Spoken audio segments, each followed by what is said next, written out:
మీరు ఒక ఏడాది కొంతమంది అనొచ్చు ఏడాదే కదా అయిందని. సహజంగా ఈ రోజుల్లో 100 రోజుల నుంచి ఏడాది వరకు ఒక మొదటి మెట్టుగా చూస్తారు.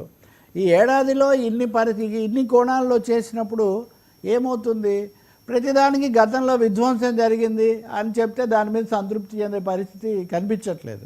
గతంలో అవన్నీ తెలిసే కదా మీరు వాగ్దానాలు ఇచ్చారు అనేటటువంటి ప్రశ్న కూడా వస్తుంది. పోనీ ఏదైనా పలానా విషయంలో ఎక్స్ట్రాడినరీగా ఉంది అని వాళ్ళు చెప్పారంటే అది కూడా లేదు. వాస్తవంగా ఇందులో తీసుకోలేదు కానీ అమరావతిలో అది తీసుకున్నారు. మళ్ళీ 40,000 ఎకరాలు తీసుకోవటం అన్న దాని మీద అబ్జల్యూట్గా వ్యతిరేకత. ఉన్నది చేయకుండా మళ్ళీ 40,000 ఎకరాలు తీసుకోవటం ఏంటి అనేది అత్యధిక.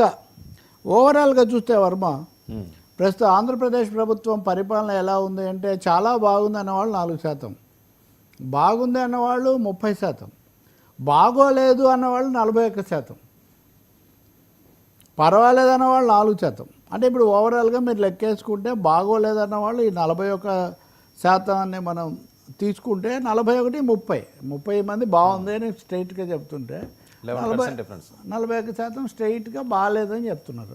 దీనికి మళ్ళీ పర్వాలేదు లేదా చెప్పలేము ఇటువంటి వాళ్ళని కూడా కొంచెం అటు ఇటు చేసుకుంటే సగానికి సగం మంది ఏ కోణంలో చూసినా కానీ పథకాల విషయంలో కానీ పని విధానంలో కానీ ఆ తర్వాత వ్యక్తిగతంగా ప్రజాప్రతినిధుల పర్ఫార్మెన్స్ మీద కానీ మెజారిటీలో అసంతృప్తి వచ్చిందనేది స్పష్టమవుతుంది. సో ఏ ప్రభుత్వానికైనా ఇది ఒక వార్నింగ్ సిగ్నల్ లాంటిదే.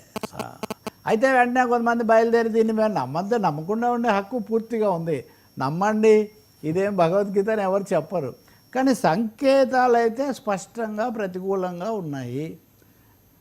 వ్యతిరేకత అసంతృప్తి పెరుగుతూ ఉంది. అంతకుముందు ఉన్నవి కొన్ని తీసేయడం అనేది కూడా దీనికి కొంత కారణమైంది. వాలంటీర్లు లేరు. నిన్నెవరో కలిస్తే వాలంటీర్లు లేరు. అంతకుముందు తెచ్చి ఇచ్చేవాళ్ళు జరిగేది. వాళ్ళు అడిగితే వాళ్ళు ఏదో కొంత ఫీజు తీసుకొని తెచ్చి పెట్టేవాళ్ళు. ఇప్పుడు మామూలు సచివాలయానికి రమ్మంటున్నారు. సచివాలయానికి వెళ్తే అక్కడ సిస్టమ్ పనిచేయట్లేదు, అది తిరుగుతూ ఉంది సర్వరు. మేము మళ్ళీ 2 సార్లు తిరగాలి, వాడు ఉండడు. ఇంతమంది ఇవన్నీ వాలంటీర్ల మీద జరిగేవి. ఎప్పుడైతే నేరుగా ప్రభుత్వం ఏం చేస్తామని మీరు తీసుకున్నారో అసంతృప్తి నేరుగా. ఇంకోటి ఒక కంపారిజన్ ఒకటి ఉంది కదా ఇక్కడ. ఇప్పుడు ఇంకో ప్రభుత్వాన్ని చూడక ముందు ఉదాహరణకు 30 ఏళ్ళు కాంగ్రెస్ పార్టీ పాలించింది, ఏ గొడవ లేదు.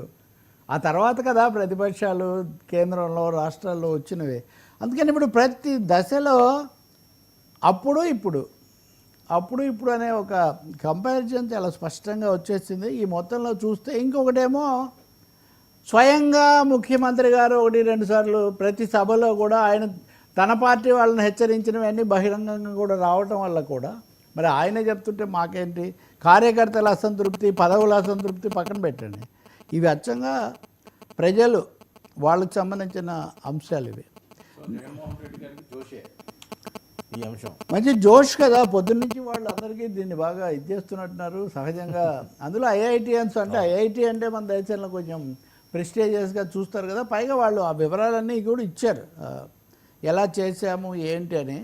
సో నేననే దీని మీద శల్య పరీక్ష చేసే కంటే పార్టీ కూటమి తమ ఎమ్మెల్యేల మీద, తమ పని విధానం మీద, తమ నిర్ణయాల్లో జాప్యం దీని మీద శల్య పరీక్ష చేసుకొని మెరుగుపరుచుకుంటే ఇంకా మొదటి సంవత్సరమే కాబట్టి వాళ్ళకు ఉండేది వాళ్ళకు ఉంటుంది.